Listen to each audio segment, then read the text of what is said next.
Rekayasa fasad, definisi dan sejarah.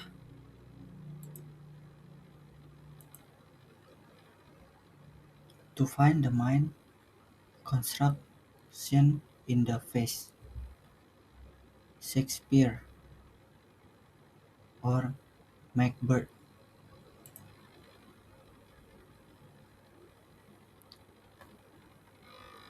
Fasad atau muka bangunan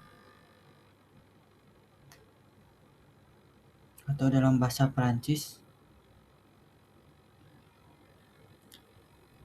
dibaca fasade adalah suatu sisi luar atau eksterior sebuah bangunan. Umumnya terutama yang dimaksud adalah bagian depan, tetapi kadang juga bagian samping dan belakang bangunan. Kata ini berasal dari bahasa Prancis yang secara harafiah berarti depan atau muka.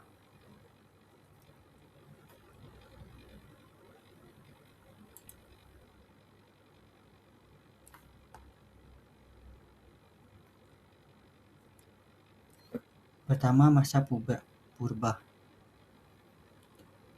Lukisan gua masa Paleolitik.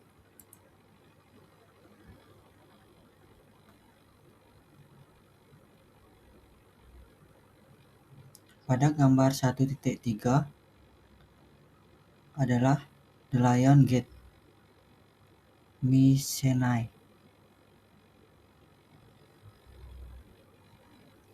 Embrio fasad. Bangunan fungsi sederhana, simbolis, dan pembeda area luar dan dalam.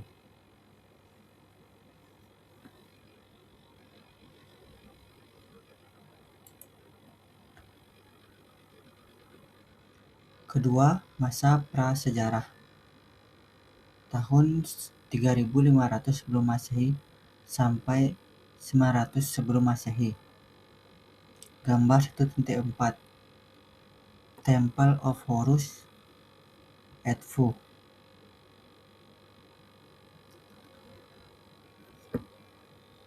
Terletak di Afrika Utara, Asia Tengah, Mediterania Timur. Lukisan dan ukiran pada permukaan dinding batu. Bangunan megah, eksterior kuil, istana, makam, dan gerbang. D. Monumental. Ketiga, masa Yunani. 900 sebelum Masehi sampai 100 sebelum Masehi. Gambar 1.5 Parthenon, Athens. A. Artikulasi lebih dari fasad. B. Kolom, balok, dan atap mempunyai kode atau ritme. C. Terdapat hierarki atau Doric, Ionic, dan Corinthian. D. Bangunan megah, eksterior makam, gerbang bangunan pemerintah, dan square. Keempat, masa Romawi. 300 sebelum Masehi sampai 500 Masehi. Gambar 1.6 Ark of Titus.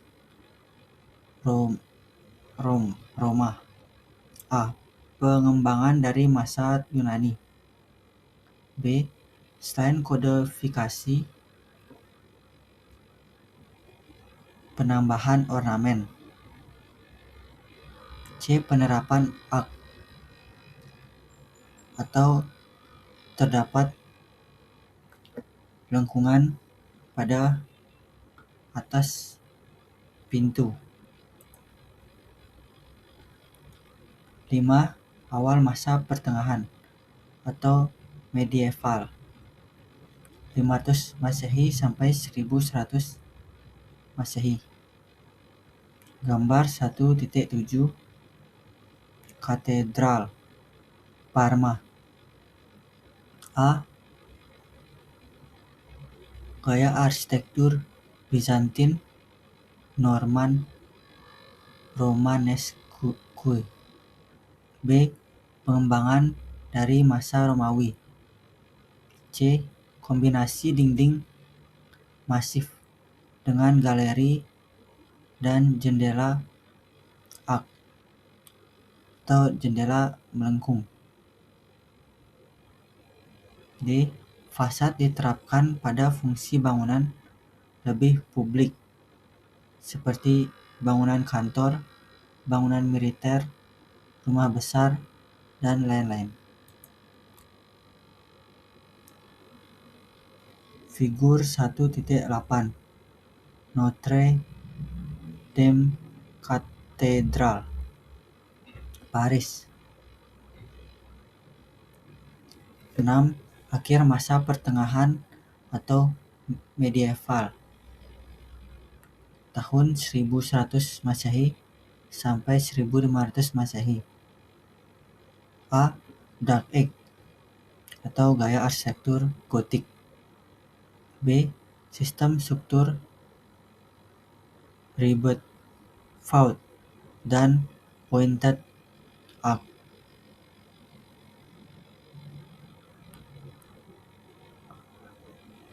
Gaya dengan ornamen yang melengkung dan di ujungnya terdapat lancip. D. Perkembangan fasad hanya pada fungsi katedral dan gereja. 7. Masa Renaissance, gaya arsitektur barok neoklasik, tahun 1500 Masehi sampai 1850 Masehi. Gambar 1.9 Palazzo Farnese, Roma. A. Kembali ke masa klasik Yunani dan Romawi yang dikembangkan. B. Perhitungan proporsi dan ornamen. 8. Masa modern atau 1850 Masehi sampai 1965 Masehi.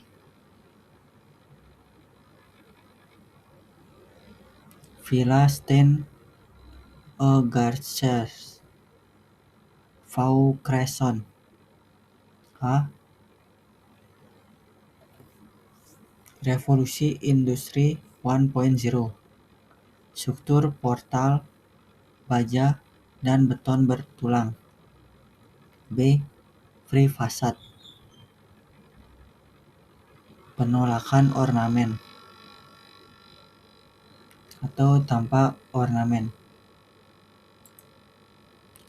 Masa postmodern 9. Tahun 1965 Masehi sampai sekarang. Gambar 1.11 Guild House, Philadelphia. A. Preservasi dan konseptual. B. Dinamis, menggabungkan dan meredefinisi arsitektur klasik dengan arsitektur modern. 10. Masa dekonstruksi, tahun 1985 Masehi sampai sekarang. Vitra Design Museum, Well am Rhein. A. Menghiraukan kaidah formal fasad. B. Kebebasan. C. Selebrasi objek atau bentuk disbanding urban. 11. Masa parametrik tahun 1990 Masehi sampai sekarang.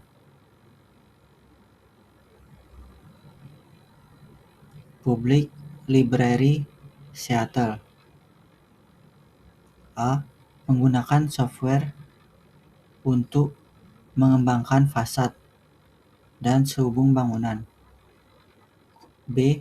Konstruksi yang lebih kompleks. C. Pada masa ini dimulai semua kulit bangunan dipertimbangkan sebagai fasad. 12. Masa blob. Akhir dari fasad 1995 Masehi sampai sekarang. City Hall, London. A. Bentuk yang baru dengan struktur kompleks menjadi lebih dominan dengan adanya parametrics.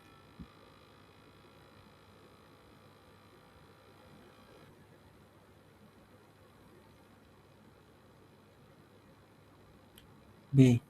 Dengan algoritma parametrics muncul pertanyaan akan hilangnya authorship, mementingkan bentuk daripada konten. C. Jarangnya permukaan frontage menjadikan bangunan didesain untuk dihuni dibandingkan memberi definisi kepada ruang urban.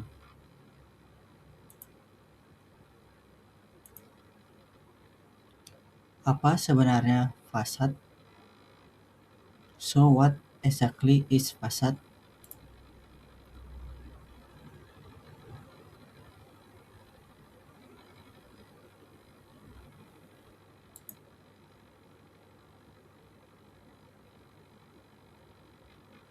Seattle Public Library, Seattle Rem Koolhaas, and Joshua Prince Ramus, OMA 2004.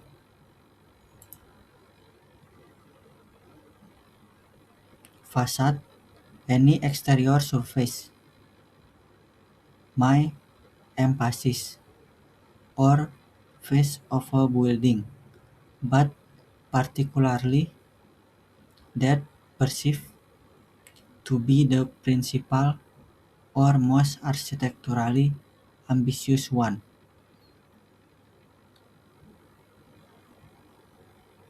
Fasad.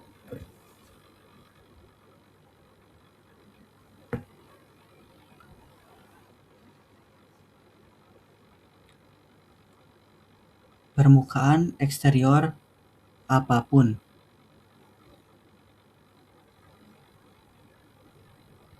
Aku emphasis atau wajah dari sebuah bangunan, tapi secara khusus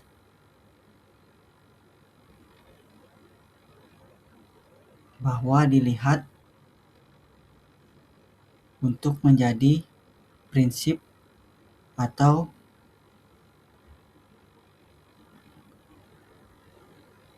secara arsitektur yang paling ambisius. James Stephen Kerr and Susan Wilson eds. The Oxford Dictionary of Architecture, Oxford University Press, 2015 3rd edition.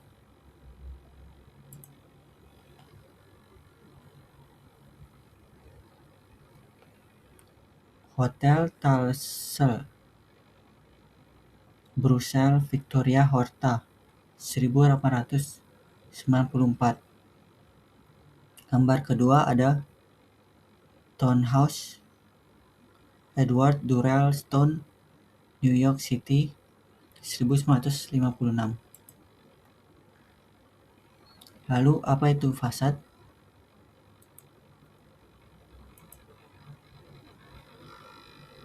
Gambar 2.5 Prada Showroom Aoyama, Tokyo.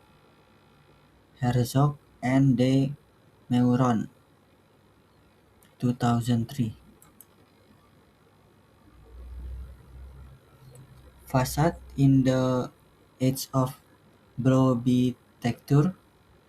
The term Blobitecture derived from blob, an acronym for binary linear objects. Building refers to a whole class of buildings which present themselves usually as objectified structures, abstract in form, and often of topological complexity. They are usually seen standing in isolation from other buildings, but can also be found embedded within a dense urban context. Typically, this building types tends to eschew a sense of frontality and stands in stark contrast to its surroundings. Its advent of blobitecture has almost single-handedly brought into question fundamental issue of what constitutes a facade, its significance within an urban context, and whether or not a facade is even necessary. Many block buildings are completely devoid of a facade in any conventional sense, simply because it would represent an intrusion into the geometric continuity of the form idea.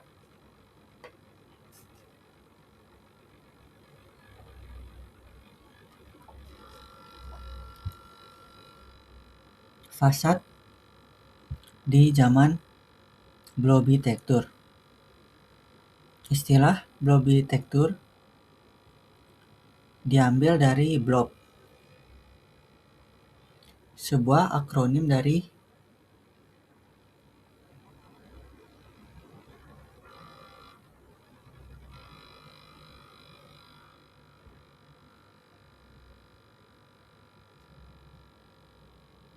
binary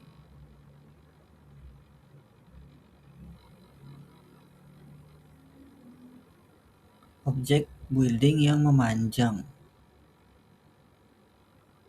mengarah pada sebuah seluruh kelas dari bangunan-bangunan yang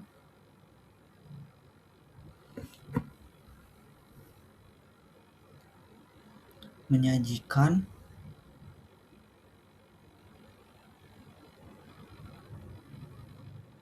mereka biasanya sebagai struktur yang diobjektifikasi, yang diobjekkan, bentuknya abstrak dan sering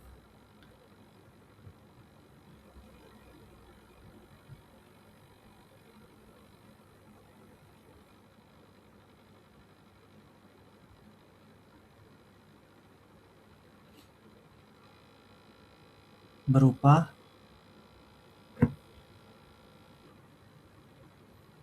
kompleksitas yang topologikal. Mereka biasanya dilihat berdiri terisolasi dari bangunan-bangunan lain, tapi bisa juga ditemukan ditempel di dalam sebuah konteks urban yang padat. Biasanya, bangunan tipe ini cenderung untuk eschew, sebuah tampak yang frontalitas, dan berdiri di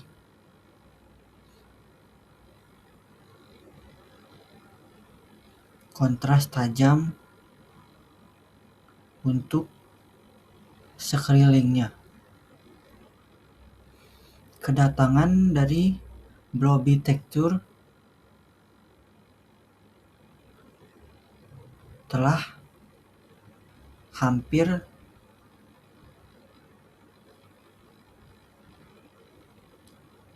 secara satu tangan membawa ke dalam pertanyaan fundamental isu bahwa apa yang mengkonstitusikan apa itu fasad.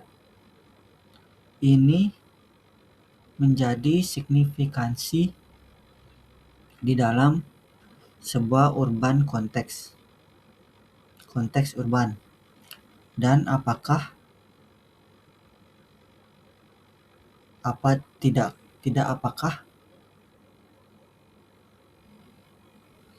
sebuah fasad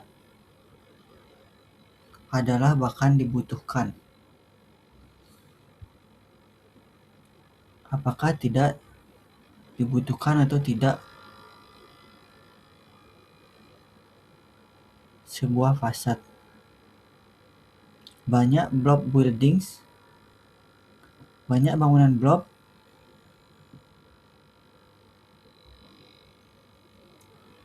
secara keseluruhan tidak ada sebuah fasad, atau dalam penglihatan konvensional secara sederhana, karena itu akan merepresentasikan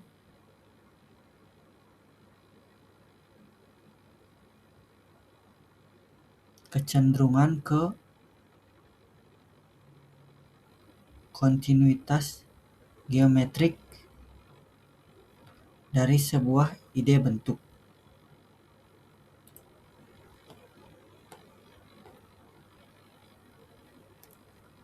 Gambar di atas ada Church of the Pilgrimage, Neviges, Gottfried Bohm, tahun 1966 sampai 1968.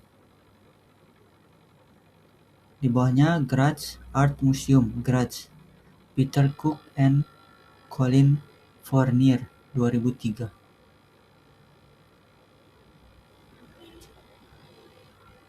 Dua gambar ini